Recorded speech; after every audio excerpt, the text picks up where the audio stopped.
की, नरेंद्र मोदी जी। बड़ा आवाज आनी चाहिए जोर से। लंच का समय हो रहा है, मुझे मालूम है ना, इसमें तो छोड़ देंगे सबको। श्री नरेंद्र मोदी जी, कुशल सिंह धामी जी, मां त्रिशक्ति।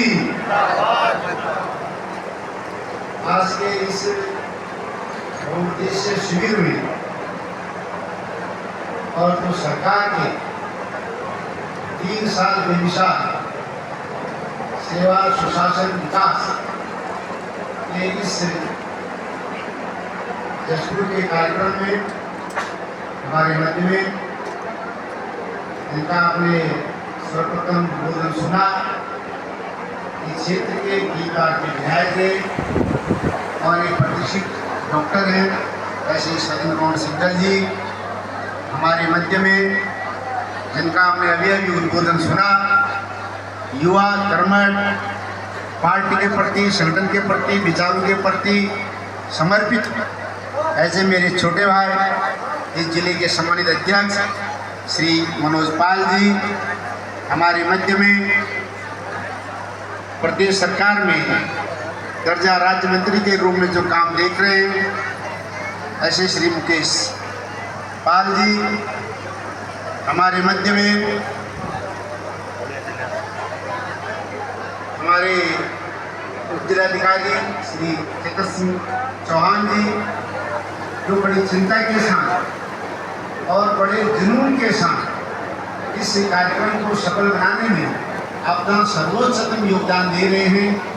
हमारे मध्य में राज्य अधिकारी श्री मनीष अग्रवाल जी, श्री हरिओम अरोड़ा जी, मंडल के नगर अध्यक्ष भारतीय जनता पार्टी जसवीर राजकुमार जी, मंडल अध्यक्ष महुआ डाबरा श्री मनप्रीत लाड़ी जी, मंडल अध्यक्ष भरतपुर मेघावाला श्री रामलाल भंबर जी हमारे मध्य में, नगर पालिका परिषद जसपुर के अध्यक्ष नौशाद सम्राट जी, अध्यक्ष नगर पंचायत महुआ डाबर श्रीमती गायत्री देवी जी, जिला महामंत्री भारतीय जनता पार्टी डॉक्टर सुदेश जी, ज्येष्ठ प्रमुख श्री दुलर जी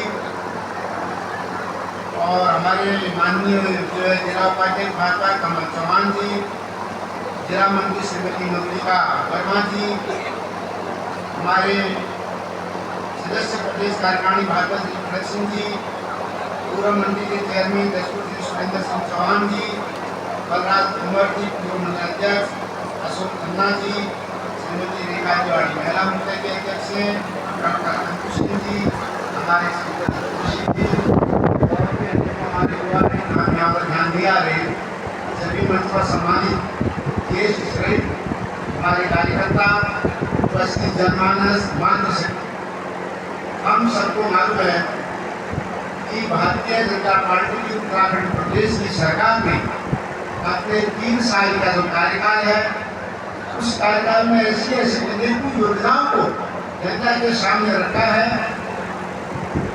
जिससे हम गर्व से कह सकते हैं कि हमें अपने मुख्यमंत्री पर बड़ा नाज है, बड़ा गर्व है। मैं जानता हूँ क्योंकि हमने अनेकों विकास के काम किए तो अनेकों चुनौतियां भी हमारे मुख्यमंत्री जी के सामने आए। कभी अपने मनोज जी ने कहा कि कोई विषय वहां तक पहुंचा देंगे तो वो कर देंगे।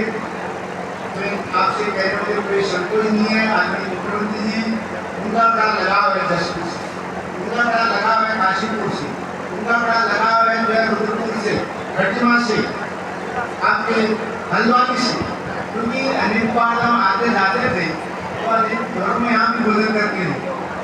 आज पुराने वहाँ भोजन करना है, आज वहाँ चाय पीने, आज वहाँ नाश्ता करना है और वो प्रेम उनका आज भी बना है। वो मुख्यमंत्री प्रदेश के जरूर है, योग्य मुख्यमंत्री हैं, किंतु उनके जो पैर है वो धरातल पर वो समझते हैं ये पद है। जब ये पद मिलता है तो इस पद में अच्छे काम करने चाहिए जिससे जनता आपको याद है। तो इस गंभीर सोच के सोचने वाले आदरणीय प्रदेश के मुख्यमंत्री श्रीमान कुशल सिंह धामी जी ने अनेकों योजनाएं हमारे वक्ताओं ने बताया। यूसीसी लागू करना आसान नहीं था, से पहले उन्हें घोषणा कर दी थी कि यदि हमारी सरकार 2022 में थी तो इस प्रदेश में हम यूसीसी लागू करेंगे। और शाम को क्या लोग विरोध कर रहे थे, ये तो उत्तराखंड के हित में।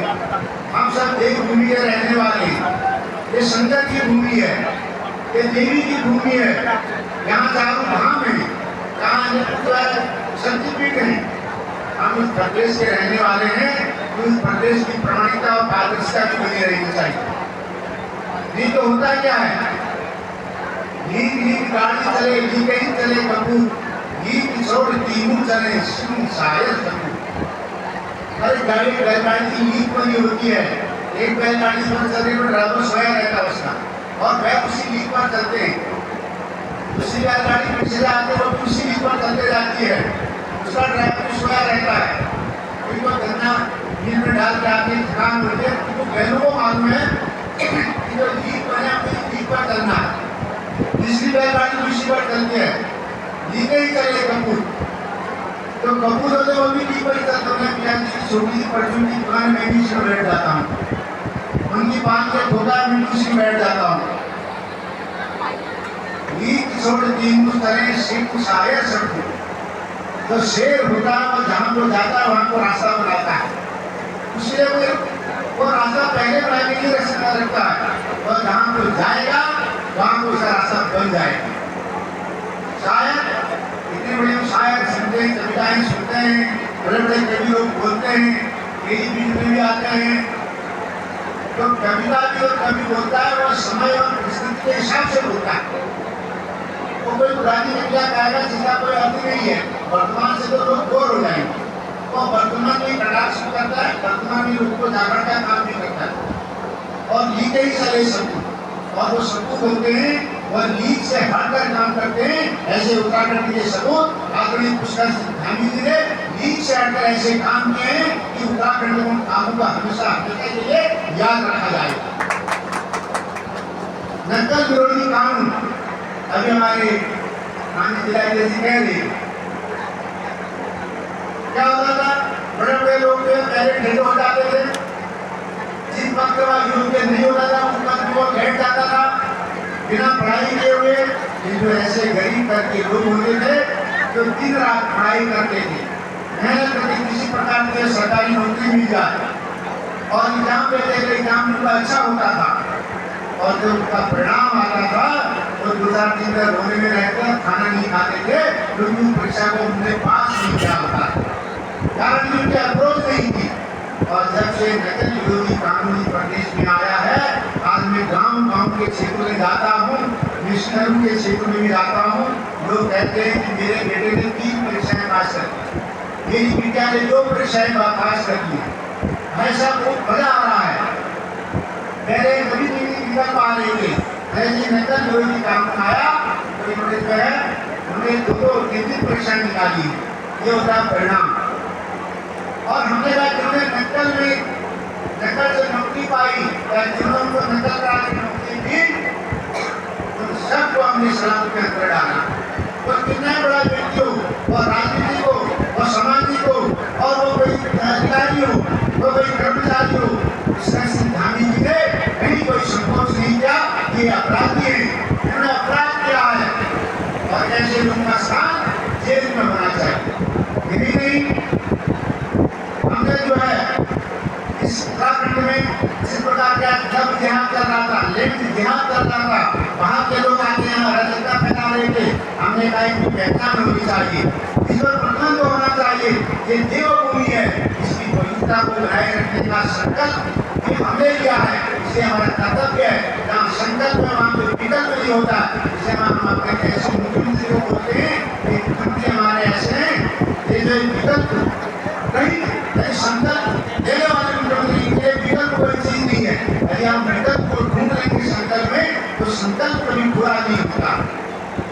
तो ऐसे आदमी मुख्यमंत्री जी ने ये काम किए, मालूम है हमने कहा कि महिलाओं को आरक्षण देना चाहिए, हमारी सरकार ने कहा कि 30% आरक्षण को सरकारी नौकरी मिली, हमने कहा आंदोलनकारियों को आरक्षण मिलना चाहिए, हमने 10% की कोटि में आरक्षण देंगे। हमको लगा कि हमारी बहनें दूर दराज गाँव में रहती हैं, इनको सुविधाएं मिलनी चाहिए, अटल आयुष्मान कार्ड के माध्यम से हम 5 लाख तक का मुफ्त इलाज देते हैं, उसके बावजूद भी यदि किसी का खर्च ज्यादा आता है हमारे मुख्यमंत्री जी अपने राहत कोष से देते हैं। हमने कहा हमारी बहन है और यदि उसका बच्चा होने वाला है तो उसको गाड़ी लेके आएगी, घर पर आएगी और वो एम्बुलेंस को हॉस्पिटल में ले जाएगी, वहाँ डिलीवरी होने के बाद सकुशल घर में छोड़ेगी और बच्चे के जो है उसको नए कपड़े मिले, इसके लिए हमने कहा एक किट भी देना है, जिस किट का नाम हमने क्या रखा है, याद है किसी को?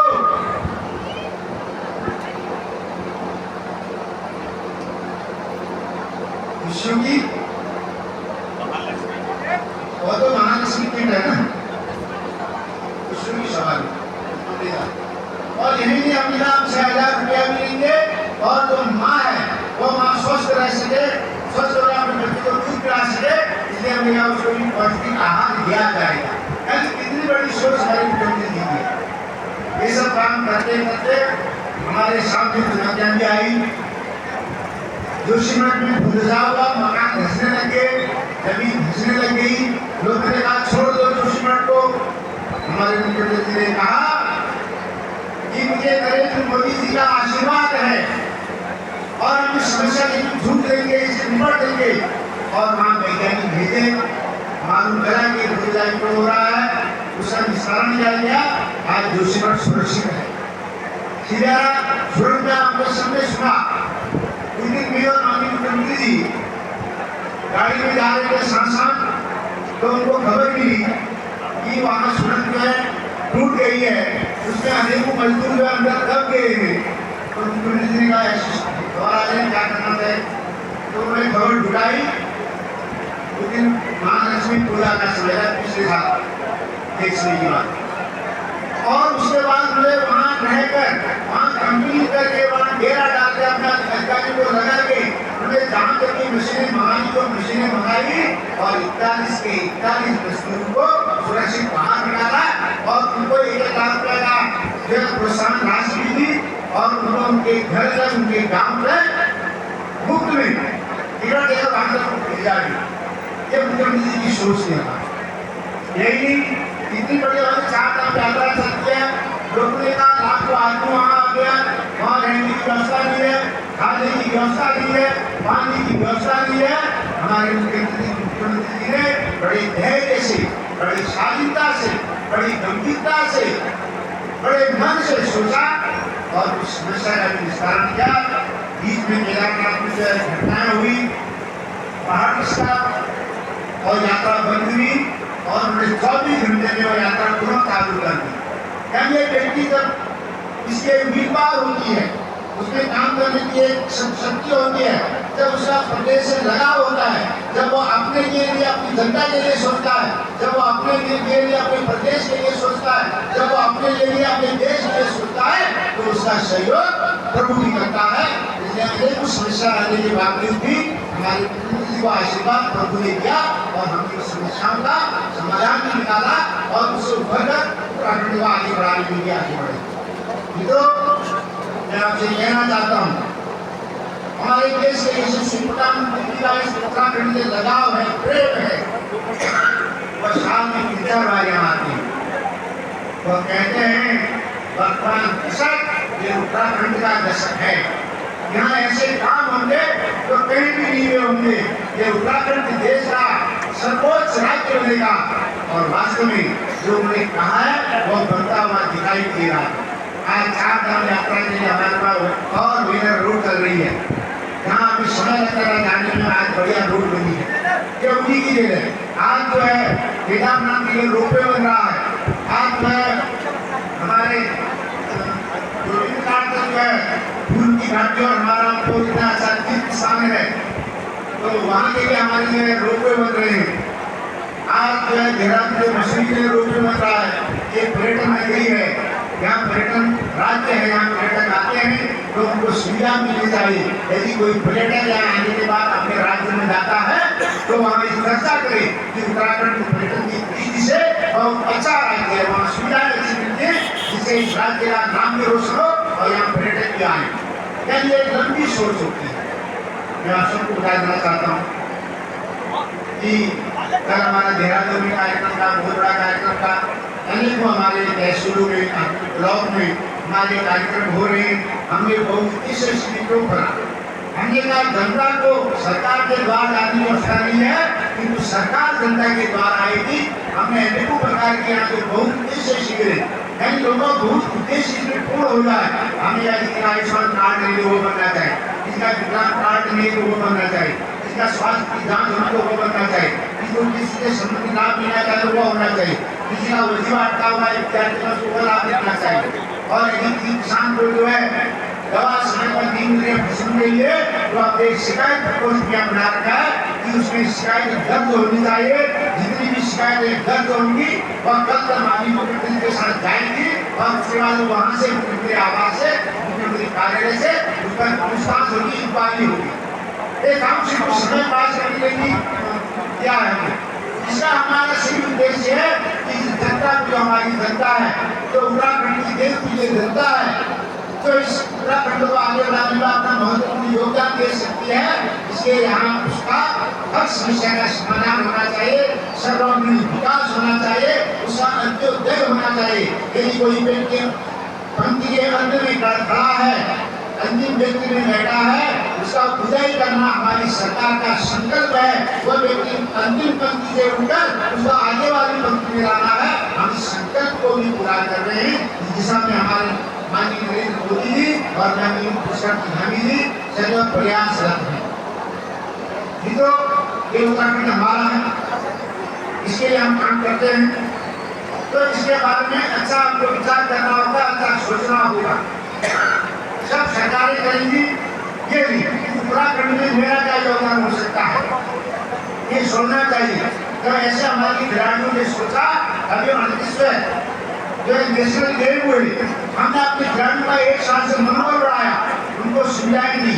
और जो उत्तराखंड जो 22 से 23वें स्थान में रहता था, वह आज 6ठे नंबर पर आकर नेशनल गेम में उन्हें उत्तराखंड का नाम रोशन किया।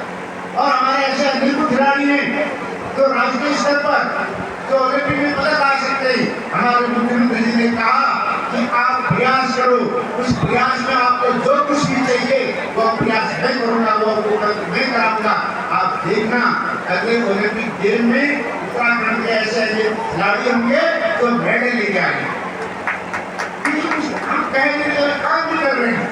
मैं स्वयं खेलों में था, 4-5 बार खेलों में गया, 2-3 बार माननीय मुख्यमंत्री के साथ गया। उन्हें जंगल में आकर के बात करते खिलाड़ी उनसे उनका एड्रेस पूछते थे, संबंधित अधिकारी से कहते थे इनका मोबाइल नंबर नोट करो, इनको सभी सुविधाएं मिलनी चाहिए। ये सुविधाएं हमने दी। मैं आप सबसे यही कहना चाहता हूँ, क्योंकि आज का ये जो हमारा 3 साल पूरे होने वाली कार्यक्रम बहुत विषय यहाँ पर लगा, बड़ा सफल कार्यक्रम लोग आ रहे हैं, जा रहे अपना काम भी कर रहे हैं, हमारी बातों को भी सुन रहे हैं। तो इसके लिए मैं संपूर्ण जो हमारे दूसरा अधिकारी महोदय चौहान जी, उनको उनकी पूरी टीम का नाम तो नहीं ले पाया, उनकी जब टीम काम करती है तो उनकी सफलता मिलती है। तो निश्चित तौर पर उनकी पूरी टीम इस काम में लगी होगी, उसने मेहनत की होगी, तो उसका परिणाम भी दिखाई दे रहा है कि लोग इस शिविर में आए हैं, अपना काम कर रहे हैं। और निश्चित तौर पर जो ये शिविर लगाया गया, इसका जो लाभ हम चाहते हैं, सरकार चाहती थी कि इसका लाभ जो है जनता को मिलना चाहिए, हर व्यक्ति तक पहुँचना चाहिए। मुझे लगता है इस शिविर के माध्यम से वह लाभ जनता तक पहुँच रहा होगा। यदि बहुत लोग इसमें छूट जाएंगे, नहीं आ पाएंगे, इस कारण से कई सूचना का अभाव रहा होगा, कोई उनकी व्यक्तिगत समस्या नहीं होगी, तो हम लोगों को सूचित करें, उनका काम तहसील में जाकर होगा। कोई भी अधिकारी आपको मना नहीं कर सकता है, क्योंकि वो काम अधिकारी में करना ही करना है। वो काम उसको सरकार ने दिया है, वो सरकार की योजना है, वो किसी व्यक्तिगत की योजना नहीं है। इसलिए आप बड़े सीना तान के सिर को ऊंचा करके अधिकारी काम में चाहिए, सर मेरा ही काम होना है। यदि कोई अधिकारी कहीं भी इसमें नामजूर करते हैं तो आप जो है सीएम पोर्टल में शिकायत कर सकते हैं, आपकी शिकायत को सुना जाएगा, उसका निस्तारण भी किया जाएगा। तो आप बताइए, आपके मित्रों के द्वारा नहीं आ पाए होंगे, आपके पड़ोसी होंगे वो भी नहीं आ पाए होंगे, आपके कोई सगे संबंधी होंगे वो भी नहीं आ पाए होंगे। आप सबको बताना कि जो सरकार की योजनाएं आज करीब 250 से ऊपर जो है सरकार की योजनाएं आज हमारे पास जो लाभार्थी है और एक व्यक्ति जो 4-5 लाभ भी ले रहा है, तो लेना चाहिए। जो लाभ हमको सरकार दे रही है वो सरकार का चिंतन है, वो सरकार का विषय है। आपके उस लाभ को कोई रोक नहीं सकता है, कारण कि आप उसके पात्र होने चाहिए। आप उसके पात्र नहीं है, आप जिसका हक मान के उस लाभ को ले रहे हैं तो वो भी अच्छा नहीं है।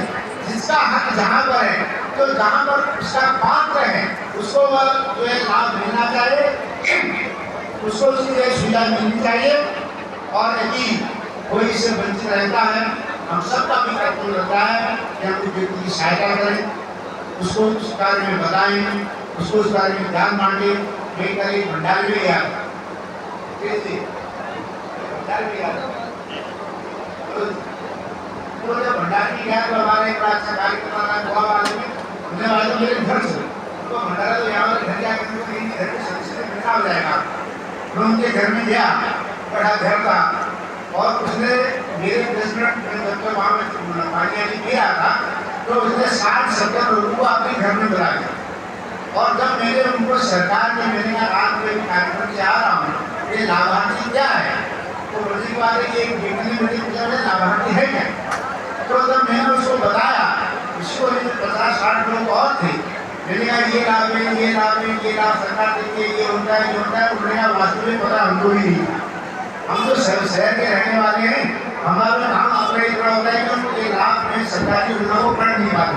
मैं तो सही कह रहा हूँ, किंतु गाँव के व्यक्ति को प्रत्येक लाभ के बारे में मालूम है कि हमको बकरीवाड़ा 30% मिल सकता है, हमको डेयरी 30% मिल सकती है, हमको जो है राशन 30% मिल सकता है, हमको किसान सम्मान निधि कब मिल सकती है, हमको जो है कृषि की सहायता का उपयोग कब करना है, महालक्ष्मी किट का उपयोग कब करना है, हमको आर्थिक सहायता के लिए जो है कब फॉर्म भरना है, हमको जो है आवास के लिए कहाँ जाना है। मैंने कहा हमारे गांव के व्यक्ति को आज सब जानकारी है, क्योंकि जब वो कहीं बैठते हैं दुकान पर तो वो चर्चा करते हैं, वहाँ जब ये योजना सरकार ने दे रही है, इसलिए गाँव का वास्तव में हर व्यक्ति पाण में ले रहा है, हर व्यक्ति जो उसका पात्र है वो हर लाभ उठा रहा है। वहाँ का व्यक्ति एक लाभार्थी नहीं है और 10-10 12 चीज में लाभार्थी है। इसलिए इधर भी हमको प्रयास करना चाहिए। हमको जो हमारी सरकार के द्वारा लाभ दिए जा रहे हैं, जो योजनाएं दी जा रही हैं, हम उसका जो है लोगों तक उसको पहुँचाएं। जो हमारे कार्यकर्ता हैं, जो हमारे सरकारी कर्मचारी हैं, जिनका ये ड्यूटी है, जिनको वह काम सौंपा है, उनको भी चर्चा करनी चाहिए। ये सरकार की योजनाएं, आप योजना का लाभ लो, क्योंकि जब ये योजना का लाभ जनता लेगी तो कहीं न कहीं हमारे सरकारी कर्मचारी अधिकारी का भी लाभ ऊपर पड़ेगा, क्योंकि इसके नेतृत्व में कुछ क्षेत्र की सरकार है, कुछ क्षेत्र के लोगों ने इतना लाभ लिया है तो निश्चित तौर पर लगता है। जो हमारे बहुत शिविर है, जो हमारे 3 साल वाले हैं, हमारे पास और आगे वाले समय बहुत है काम करने के लिए, बहुत काम करने वाले बहुत सारी महिला योजनाएं हैं, उत्तराखंड को उत्तर प्रदेश बनाने वाले हैं और जो है अपने देश का एक राज्य बनाने वाले हैं। इस सब में हमें हमारी सहभागिता होनी चाहिए। जब राज्य सर्वोच्च प्रदेश करेगा तो हम क्या अपनी पीढ़ी से कह सके कि बेटा इस प्रदेश को आगे बढ़ाने में मेरा भी योगदान है, और मेरा पोता या मेरा जो है पोते का भी बेटा पूछेगा आपका योगदान क्या है दादाजी, और दादाजी आपका क्या योगदान है, तो मैं कह सकूँ मैंने इसमें ये योगदान दिया था। एक चीज जरूर अपने बात रखनी चाहिए। इन्हीं शब्दों के साथ मैं अपनी वाणी को विराम देता हूँ। जय भारत, जय उत्तराखंड।